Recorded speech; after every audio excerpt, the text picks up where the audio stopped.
and source for farm crops to be eaten as food or to be used for research. And the trade value of the markets runs into billions of naira every day. In ka siyo, nan za ka kawo ka samu mai saya cikin kwanciyar hankali, yanzu za a saya, yanzu za a baka kuɗinka. Da wannan kwatanta gaskiya da 'yan kasuwar Dawanau suke yana daga cikin matakin farko da ya kai wannan kasuwar matsayi da take a halin yanzu. Kano was one of the major powers of sub-Saharan Africa, and not just for economic reasons. Kano has an age-long political history rooted in monarchy. From as far back as the 10th century, Hausa kings had been ruling independent states in Kano, debunking assertions that the people of Nigeria were uncivilized before colonization. To better understand our history, we're about to enter a time capsule to take us many centuries back. Welcome to National Museum Gidan Makama Kano, a place that holds answers to questions of the Kano civilization.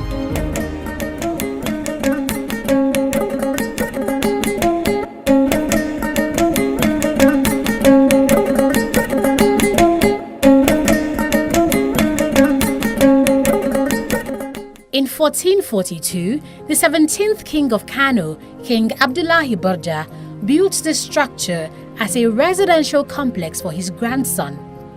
When Barja's grandson later became a senior councillor in the king's palace, or Makaman Kano, the house came to be known as Gidan Makama Kano, meaning House of the Senior Councillor. When the British came in 1903, they conquered Kano and they took over Kano in 1903. And when they took over, having seen the historical significance of this house, it was declared as national monument in 1959. And it was divided into 3 parts. The first part was converted to a museum, declared open to public in 1985. And the second part was given to the Makaman Kano. And the last part of the house, they established an elementary school. Now, Gidan Makama Girls Junior Secondary School. Our visit here coincided with the excursion tour of Hanan International College. One of the teachers tells me the students are here because of the need to learn about the history of Nigeria and to better appreciate our identity.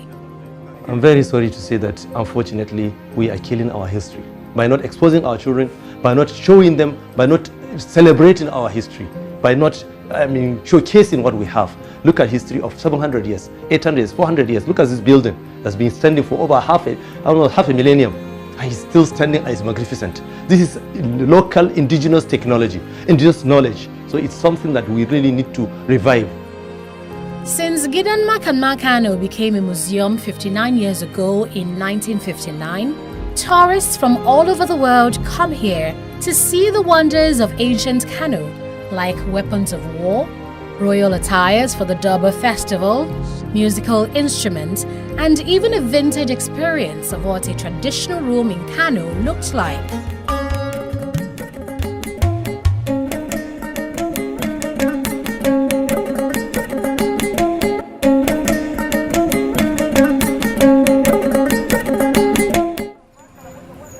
Northern Nigeria is a thriving cultural center with practices subsisting many centuries on.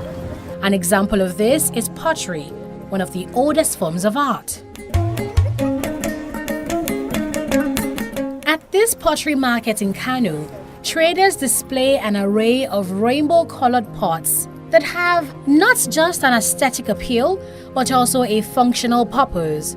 They are used as vessels to serve dishes or store water.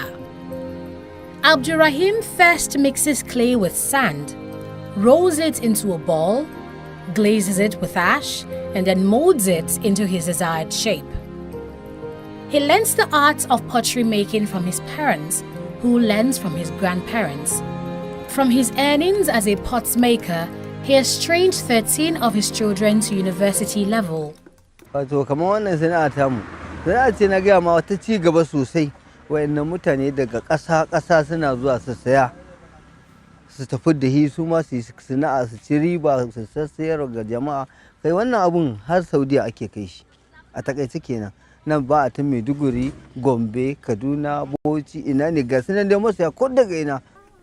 One of the reasons why pottery is so popular in northern Nigeria is that it has a unique cooling feature.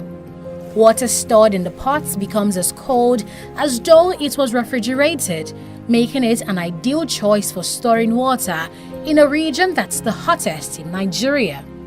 You dey Lagos to Imo. If I carry you go banana, my guy, you go love Lagos. After many days on the road, we arrived Lagos, the city that never sleeps.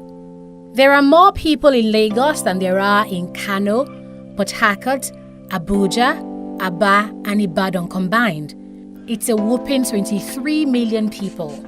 Lagos is famous for being fast-paced and its residents regarded as street smart. A popular food here is agege bread. For millions of Nigerians, agege bread is a quick breakfast, a heavy lunch, and a late dinner. Agege bread is unique for its soft texture and delicious taste, but it's often unbranded. So we set out to trace the origin of agege bread, and we were led to factories in the Agege suburbs of Lagos.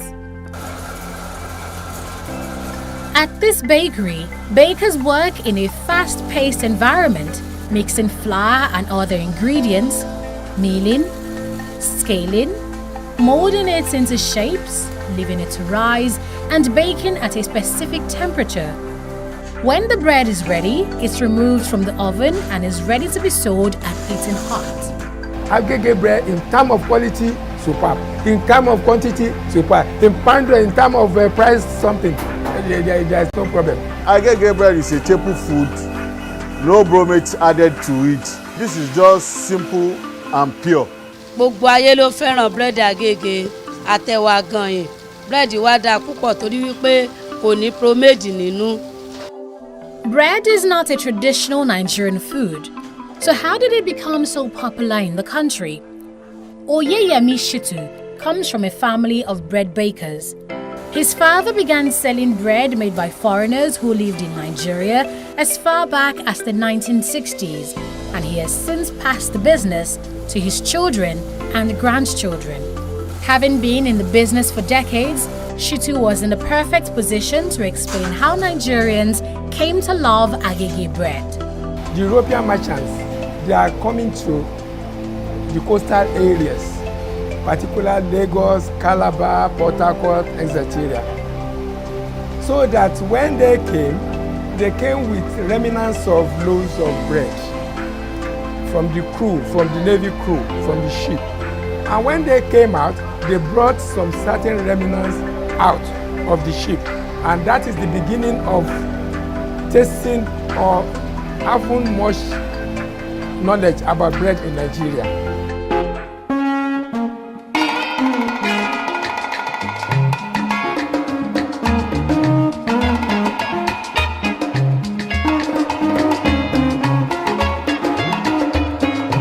The bright sunshine of Nigeria makes me to believe that all over the world there's no place like Africa. For Nigeria is my home. Another widely consumed food in Nigeria is yam. It's a versatile food that can be eaten fried, roasted, boiled, pounded, or grinded into flour and used to make a dish called amala. In southwest Nigeria, amala and ewedu soup has been watering mouths for centuries. To Nigeria's Yoruba-speaking tribes, amala and ewedu isn't just black dough and a slimy soup. It's a mark of their identity. The food I like very much is amala, to be honest, because there's a special feeling when I'm making amala anyway, so it is just part of me. If you wake me up now that I should come and make amala, I'll just, yeah, let's do it. Because that's one of the basic, major meal that sold me out, especially on the internet, on Twitter, Instagram and the like. So people get to know me because of the amala I make for events. So it is one of the meal I like to make most.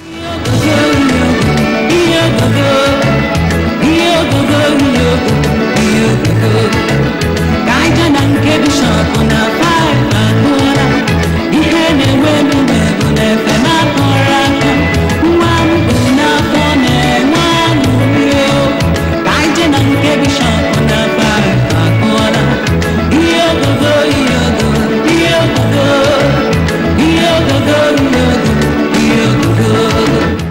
As ewedu is to the southwest, is bitter leaf soup or onubu to the southeast.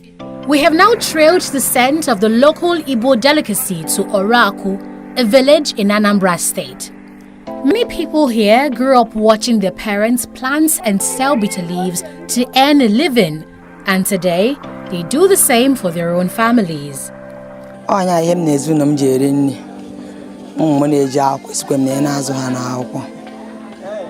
Ejigoro m ihe gbasara ọrụ a na-akọ. Ejigoro m ekita anụ wee gbaa aja na village m. Anyị ga-eji wee lụọ. Stanley is a bitter leaf farmer. He cultivates this 8 plot of land, and once it matures, he harvests it, soaks it, and takes it to the river where workers process the leaves the traditional way, by squeezing hard to remove the bitter taste, a process that may last for hours. This our business. This bitter leaf, we don't have season. It's not seasonal. It's only that during this, as we are in rainy season now, during this rainy season, the work is lesser. The work is lesser because you don't have to irrigate the farm. You don't have to water the farm. Rain fall constantly. But what makes it difference from the dry season is that during the dry season you use your water pump, you use our pumping machine, yes, to pump water in the farm.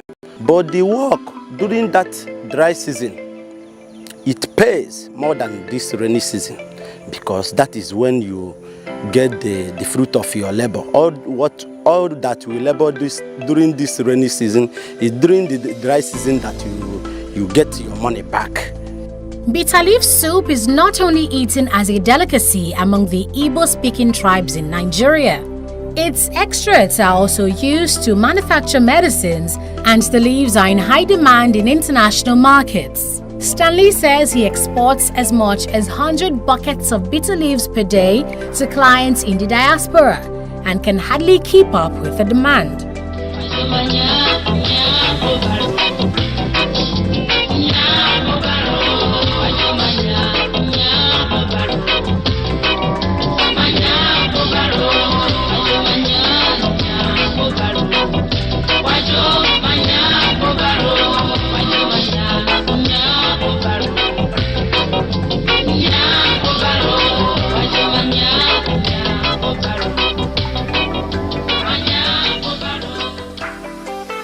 Local dishes across Nigeria vary from region to region, with egusi, ogbono, owo, banga, edikaikong, afang, ewedu, oha, and bitter leaf soups being among the most popular.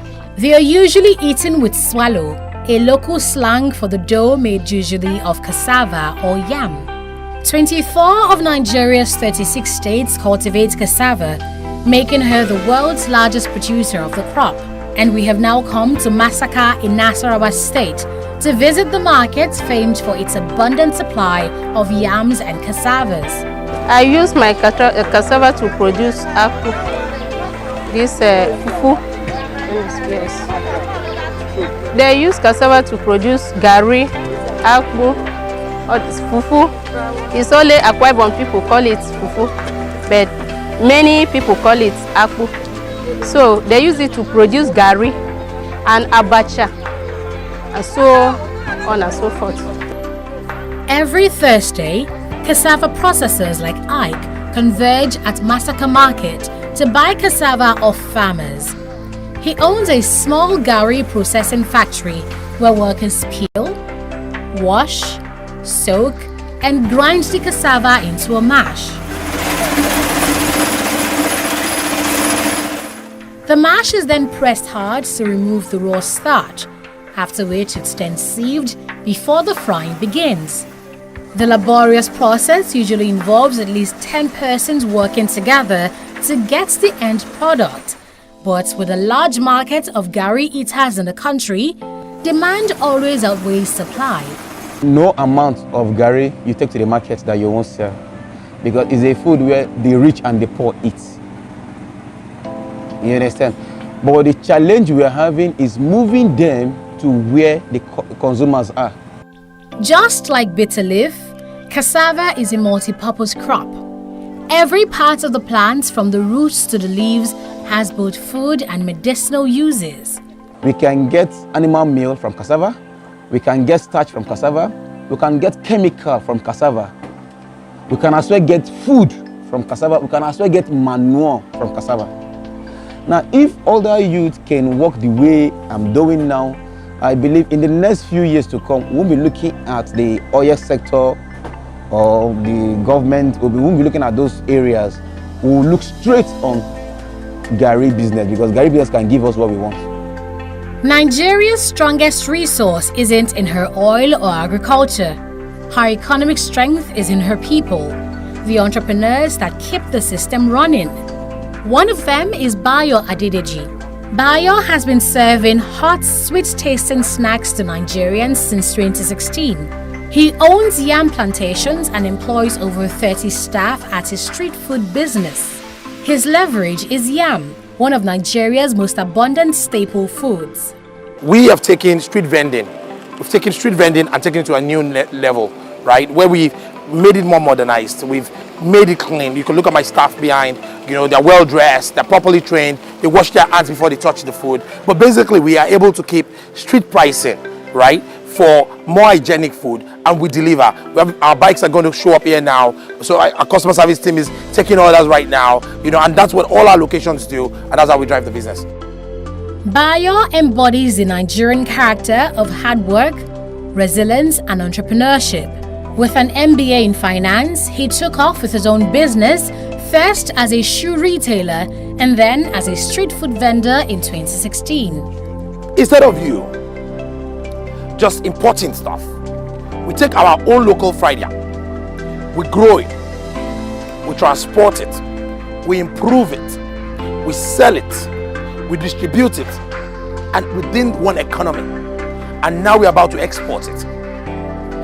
That right there is an economic value chain that Nigeria needs to revitalize its own economy. And that's what we're doing. And creating employment, and creating empowerment, and creating, a business opportunity. A person that owns our location is hugely successful. Somebody was telling me, I'm about to quit my job and do this full time. That is amazing. With our bellies full from tasting local dishes across Nigeria, we set out to fill our eyes with the wonders of African art. We've been seated down for so long. We've been fooling around for too long. We've been seated down for so long. And I've been fooling around for too long. So long, for too long, too long, so long, too long, too long.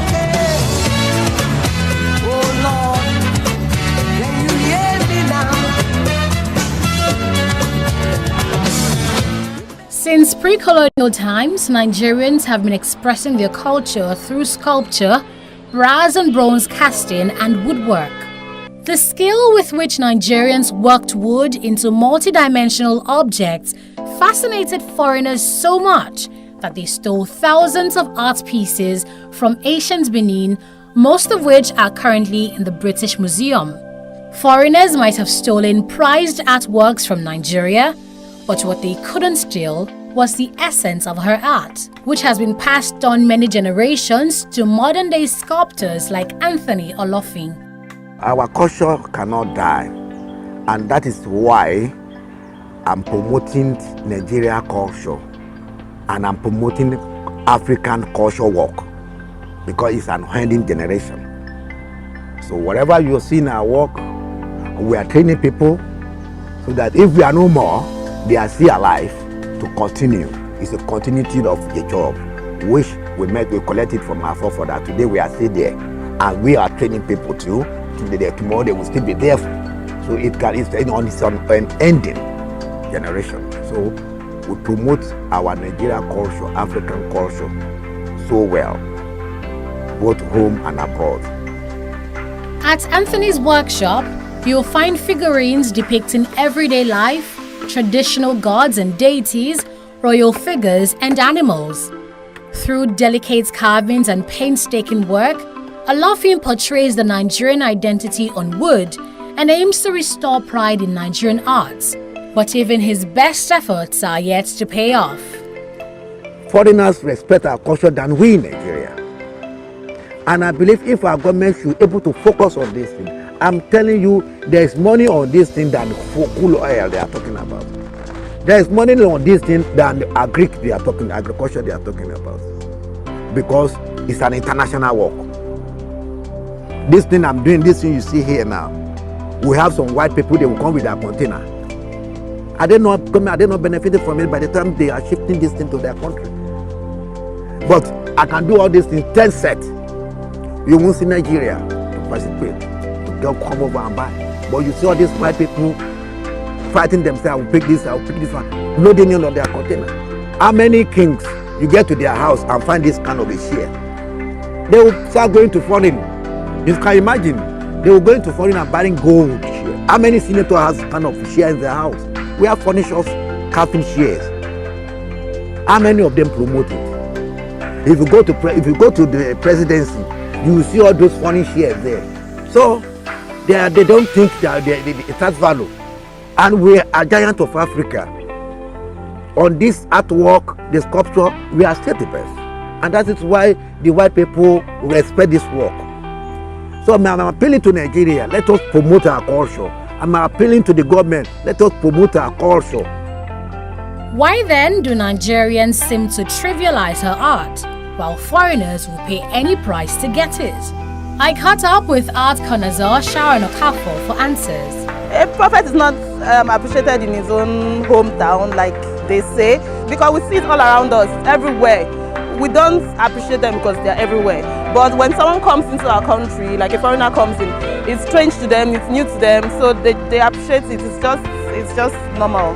So we have to project it, and for prosperity's sake, for people coming, after us, we have to try to start appreciating it so that the people after us can appreciate it. We have to do something about it to make us more aware of the beauty of our culture. Another ancient but thriving artistry in Nigeria is cane weaving. Welcome to the workshop of Donald Kane, a popular cane craftsman in Abuja. For over 10 years now, Donald has been weaving cane into chairs, tables, baskets, flower pots, you name it. His bare hands are his working tool. He carefully weaves cane into patterns to create a beautiful work of art. Something he says he's proud of.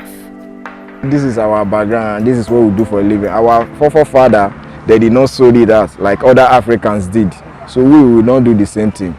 We have to hold our rights because this is what they taught us before they're gone. So if we hold our rights, we use it to grow our own children. Donald's colleague shares the same view. He's more pleased with the fact that materials required for the job are sourced locally, especially from Edo and Delta states. This one is natural. This one then they go say they go bring out. Now only we do it by ourselves. They bring out for this our bush. But for this our bush one we get here.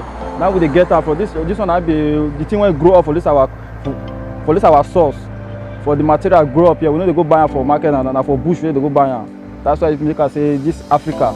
That's why I prefer to do this one because it's different. All those furniture, all those things. Because this one is natural. Because this is Africa based. I too like this work because this work they give me joy because I dey enjoy it because the way they do, I just be like say me say I be the Africa. That's why me I like the work because it's Africa. It's Africa.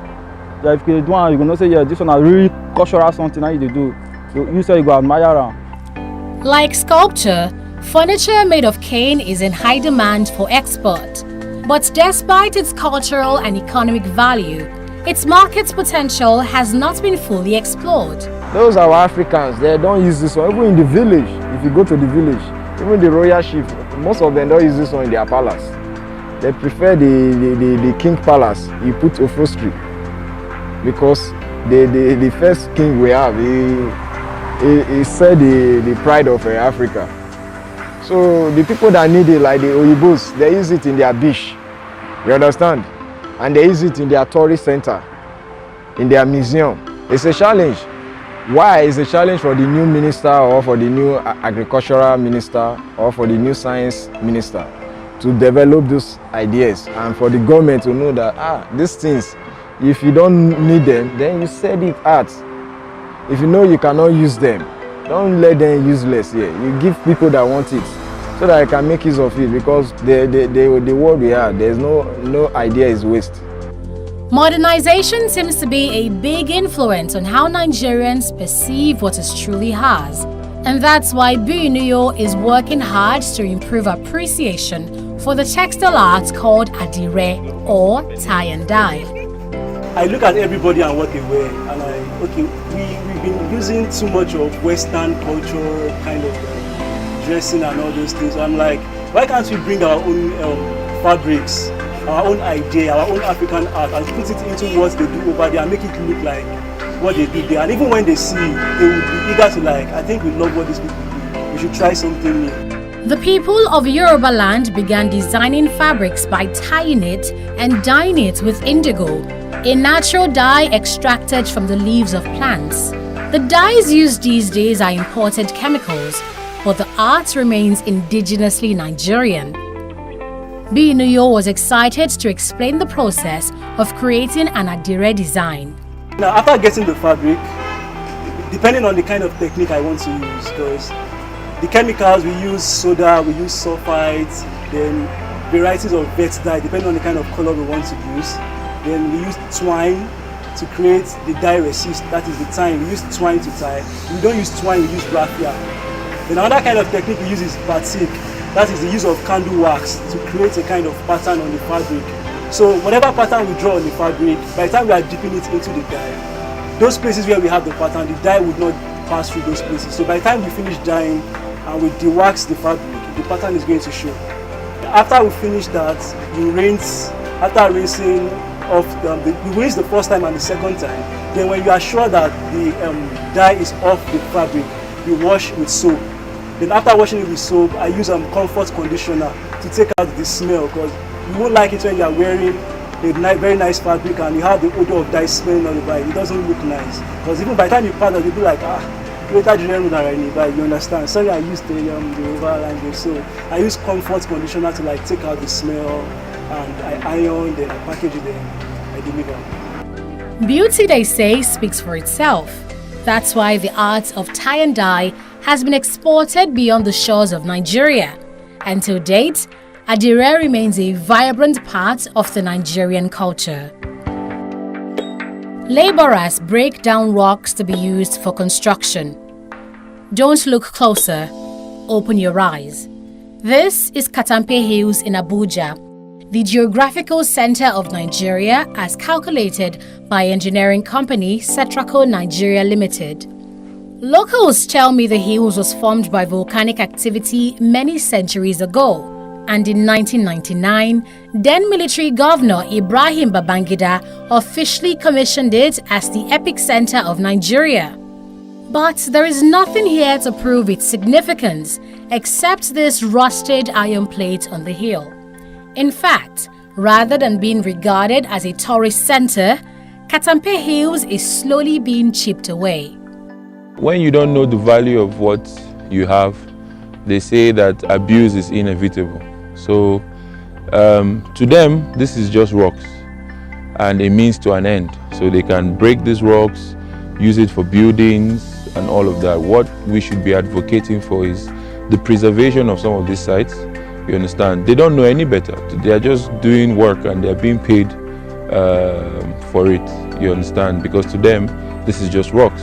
I feel that if they are being sensitized and the awareness is created and people know that this is a tourist site. In all other parts of the world, most of these tourist sites are preserved. You understand? So hopefully we can, get to that point where we can create some sort of security and some sort of preservative measures for the tourist sites that we have. Perhaps the first challenge Nigeria faces with tourism is little or no information about our tourist sites. Henry Orji has been taking pictures here for about 4 years now, but he didn't know that he's been shooting at the center of Nigeria all the while until we told him. And because of this ignorance of what we have, Nigerians contribute billions of dollars to the economies of other countries in search for tourist attractions, thus undervaluing our own tourism potential and hurting the economy. Look at Dubai. Everybody is wanting or clamoring to go to Dubai. And Dubai just have oil, but then invested in tourism. Dubai don't even have these natural monuments that we have. Most of their tourism are artificial. You go to Dubai and they take you to desert.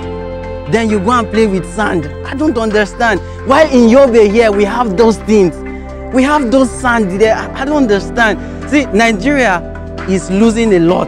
And I tell you, the moment we start opening our eyes to the tourism potentials in Nigeria, that time we'll start investing in our youths. That time we'll start investing in Nigeria. Stakeholders have repeatedly called on the government to promote Katampe Hills to befitting standards. But the call seems to be falling on deaf ears, despite its money-spinning potential. If I say to you now that there is a restaurant at the center of Nigeria, everybody would like to go to that restaurant. Imagine they built a restaurant here, or they created some little chalets around here just so that when foreigners come in, there are other things other than just, because I feel like if you just climb there, the only thing that you see is the view, really. But that's all. It's not like the view is the greatest view in the world. But I feel like there's so many things that the government can put in place. Like I said, restaurants, maybe hotels, maybe playgrounds, whatever it is, just to beautify the places, and also somehow pump some of our resources in terms of finances into these tourist places. We definitely, maybe not now, but in the nearest future, we'll be reaping from it. Tourism has the potential to involve everybody because the tourism market is big. It covers food, it covers transportation, it covers everything, security. Even cameramen would do a lot of things. Craftsmen. Tourism is big. It's big. It can employ. See, Nigeria alone can run on tourism and everybody will be happy. Since Nigeria has so much economic potential, why are her people poor? Since pre-colonial Nigeria had successful empires and kingdoms, why is her government below par? Since her history is so great, why aren't her people proud of her present? The answer is so simple that Nigerians echo it with one voice. Our leaders, selfishness, the leaders, our government, corruption, lack of employment. Here, the popular belief is that government officials extort the masses and serve their own interests rather than the public's. This high level of corruption is probably the greatest challenge of the country, and only when her public servants abide by the true essence of service and Nigerians become awake to their obligations, will Nigeria become a better country for us all.